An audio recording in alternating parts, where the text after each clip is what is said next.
오늘 우리에게 주신 하나님의 말씀은 요한복음 9장 1절에서 11절 말씀입니다. 예수께서 길을 가실 때에 날 때부터 맹인된 사람을 보신지라. 제자들이 물어 이르되 라삐여, 이 사람이 맹인으로 난 것이 누구의 죄로 인함이니까? 자기니까 그의 부모니까? 예수께서 대답하시되 이 사람이나 그 부모의 죄로 인한 것이 아니라 그에게서 하나님이 하시는 일을 나타내고자 하심이라. 때가 아직 낮음에 나를 보내신 이의 일을 우리가 하여야 하리라. 밤이 오리니 그때는 아무것도 일할 수 없느니라. 내가 세상에 있는 동안에는 세상의 빛이로라. 이 말씀을 하시고 땅에 침을 뱉어 진흙을 이겨 그의 눈에 바르시고 이르시되 실로암 못에 가서 씻으라 하시니, 실로암은 번역하면 보냄을 받았다는 뜻이라. 이에 가서 씻고 밝은 눈으로 왔더라.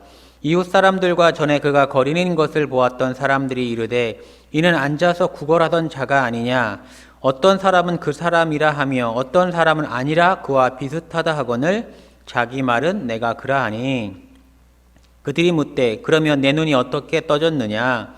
대답하되 예수라 하는 그 사람이 진흙을 이겨 내 눈에 바르고 나더러 실로암에 가서 씻으라 하기에 가서 씻었더니 보게 되었더라. 아멘. 우리가 대단한 것 같아도 사실 삶을 돌아보면 우리가 결정할 수 있는 것들이 상당히 제한적임을 알 수 있습니다.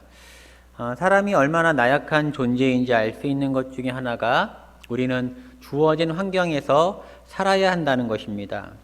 태어날 때 이미 정해지는 것들이 많습니다. 그것을 이제 세상 사람들은 운명이라고 하는데, 어떠한 운명은 행복한 것도 있고 어떤 운명은 가혹한 것도 있습니다. 불행한 사람도 참 많습니다. 전쟁터에서 태어난 사람들, 불구의 몸으로 태어난 사람들, 아주 악한 부모 밑에서 태어난 아기들이 그렇습니다. 태어날 때 이미 어떤 환경이 주어지고 그 환경 안에서 우리가 살아야 한다는 것이죠. 우리가 우리를 되돌아봐도 우리의 성별이나 나라나 우리의 부모나 결정할 수 있는 것이 아니라 이미 주어집니다. 그러나 기억해야 할 것은, 그것은 결과가 아니라 과정이라는 것입니다. 전쟁터에서 태어났어도, 불구의 몸으로 태어났어도, 악한 부모 밑에서 태어났어도 꼭 끝까지 불행하라는 법은 없습니다. 불행하게 살 이유가 없는 것이죠. 그것이 삶의 한 과정이기 때문입니다. 결과가 아닙니다. 저도 나쁜 아버지 밑에서 자랐습니다. 가정에 전혀 신경 쓰지 않고 오히려 피해만 주었습니다. 누나들하고 이렇게 이야기를 하다가 그 아버지 발걸음이 들리면은 이야기를 안 합니다. 그리고 이제 분위기가 차가워지는 거죠. 그러면 그렇게 자란 제가 지금 불행하냐? 불행하지 않습니다. 아주 행복한 삶을 살고 있습니다. 하나님한테 얼마나 감사한지 모릅니다. 물론 어려운 시기가 있었고 그 시기가 짧진 않았지만은 얼마든지 바뀔 수 있다는 이야기입니다. 어려움은 과정이지 결코 결과가 아니라는 것을 기억하시기 바랍니다. 그리고 힘내시기 바랍니다. 지금 고통의 길을 걷고 있는 여러분에게 오늘 예수님이 들려주는 음성이 있는데, 그 음성을 들으시고 힘과 위로를 얻기 바랍니다. 예수님께서 길을 가실 때 오늘 본문에 보니까 맹인된 사람을 보셨습니다. 그때 제자들이 질문합니다. 선생님, 라삐여, 이 맹인이 태어날 때부터 맹인인데 그것은 누구의 죄로 인함입니까? 당시에는 죄는 벌이다, 이렇게 이야기가 있어요. 죄가 많으면 벌을 받는다. 어떤 사람이 아주 안 좋은 환경이 되거나 안 좋게 되면 벌 받았다는 거죠. 죄가 많다는 얘기입니다. 그런 인식이 있었기 때문에 저 사람은 태어날 때부터 맹인이니까 얼마나 많은 죄를 저질렀습니까? 이런 질문입니다. 그러나 한편으로는 그 사람이 태어났을 때부터 맹인이기 때문에 그의 부모로 인한 죄가 아닙니까? 이런 뜻이 더 강하죠. 여러분, 태어날 때부터 맹인이라면 그 삶이 어떨 것 같습니까? 여러분 눈 감고 한 5분만 이렇게 활동해 보세요. 집안에서. 정말 불편하죠. 너무나 비참합니다. 장애를 가지고 있으면 많은 제약이 따릅니다. 생활이 너무나 불편해집니다. 차별을 받습니다. 제가 생각할 때는 많은 장애가 삶에 불편을 주지만 가장 큰 장애는 저는 앞을 못 보는 거라 생각합니다. 예전에 제가 맹인 선교회 봉사를 몇 년간 한 적이 있는데 밥 먹고 예배드리고 화장실 가는 일상생활에 많은 제약과 어려움이 있는 것을 봉사할 때마다 봤습니다. 그들은 이제 맹인된 지가 오래돼서 뭐 좀 나름 능수능란하게 하지만 앞을 보는 사람하고는 비교할 수가 없습니다. 그런데 태어날 때부터 맹인입니다. 먹고 살아야 하는데 직업 구하기도 어렵습니다. 오늘 8절 말씀에 보면 이웃 사람들이 전에 그가 거린인 것을 보았던 사람들이 이런 말이 나오죠. 8절에 보면 그가 거린이라고 나옵니다. 그의 직업은 거린입니다. 이것은 당시의 소경이나 안진뱅이처럼 행동이 자유롭지 못한 사람들이 대부분 택한 생활 직업입니다. 예수님께서 여리고에서 만난 소경 바디메오가 맹인 거지였고 베드로와 요한을 만나서 고침을 받았던 성전 미문의 안진뱅이가 거린이었습니다. 비참한 운명입니다. 사람들이 죄가 있다고 수군거립니다. 맹인으로 태어난 그 사람은 사람들이 비난합니다. 수군수군거립니다. 저 사람 죄를 얼마나 많이 저질렀길래 저렇게 태어나면서 또 맹인이야? 저 사람 부모가 얼마나 많은 죄를 저질렀기에 저렇게 맹인으로 태어났을까? 그런 수군거림을 들어야 하고 또 맹인이라서 직업을 구할 수가 없기 때문에 거린으로 살아가야 합니다.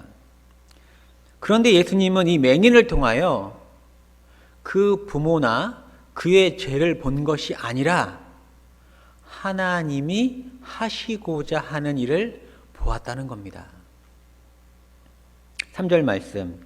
예수께서 대답하시되 이 사람이나 그 부모의 죄로 인한 것이 아니라 그에게서 하나님이 하시는 일을 나타내고자 하심이라.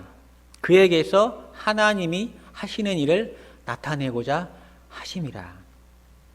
이 사람이 맹인으로 태어난 것은 하나님이 하시는 일을 나타내기 위해서다.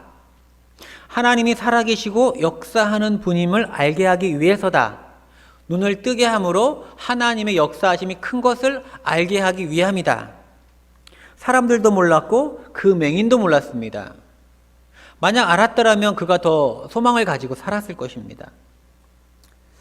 우리도 마찬가지입니다. 지금 우리는 고통의 시간을 보내고 있습니다. 왜 코로나 사태가 발생해서 우리가 이렇게 어려움을 겪어야 하는지, 생활 전선이 너무 어렵죠, 여러분. 하나님의 위로와 은총이 충만하기 바랍니다. 정말 경제적으로 너무나 어려운 시간을 여러분 보내고 있음을 알고 있습니다. 또 우리 교회에는 예배조차 드릴 수 없죠. 의도하지 않았는데 그런 환경이 되었습니다. 저도 지금 텅빈 예배당에서 설교하고 있습니다. 이렇게 텅빈 예배당에서 설교할 때마다 마음이 참 씁쓸합니다. 새로 부임해서 심차게 도약하고 싶었는데 손발이 묶인 것 같고 눈을 가린 것 같습니다. 할 수 있는 일이 극히 제한적이고 교회에 대한 시선이 너무나 따가워서 이 코로나 사태가 잠잠해진 이후에도 전도가 잘 될까 이런 염려가 있습니다. 또 온라인으로 지금 여러분 예배드리고 있는데 여러분의 신앙이 좀 차갑게 식지 않을까 하는 목회자로서의 마음도 있습니다. 우리는 각자 모양은 다를지 몰라도 어려운 시간을 보내고 있습니다. 그런데 예수님은 고통 가운데 있는 그 맹인에게 가셔서 변할 수 없을 것 같은 운명 앞에 있는 그에게 하나님이 일하신다고 선포합니다. 6절, 7절 말씀입니다. 이 말씀을 하시고 땅에 침을 뱉어 진흙을 이겨 그의 눈에 바르시고 이르시되 실로암 못에 가서 씻으라 하시니 실로암은 번역하면 보냄을 받았다는 뜻이라. 이에 가서 씻고 밝은 눈으로 왔더라. 예수님은 침을 뱉어 진흙을 이겨 그의 눈에 바르시고 그에게 실로와 못에 가서 그 진흙을 씻으라고 하셨습니다. 그리고 그는 가서 씻고 밝은 눈으로 왔습니다. 완전히 변화된 것이죠. 운명이 바뀐 겁니다. 그가 눈을 떴을 때 하늘을 보았겠고 들에 핀 꽃을 보았겠고 누군가가 옆에서 도와주지 않았는데 걸을 수 있었죠. 넘어지지 않고 걸을 수 있습니다. 이제는 거린으로 살지 않아도 됩니다. 놀라운 은총입니다. 그런데 거기에는 과정이 있었다는 것이죠. 과정. 가서 씻으라는 예수님의 말씀에 그는 가서 씻었습니다. 우리는 그 맹인의 태도를 주목하고자 합니다. 예수님은 바로 고쳐주지 않으셨습니다.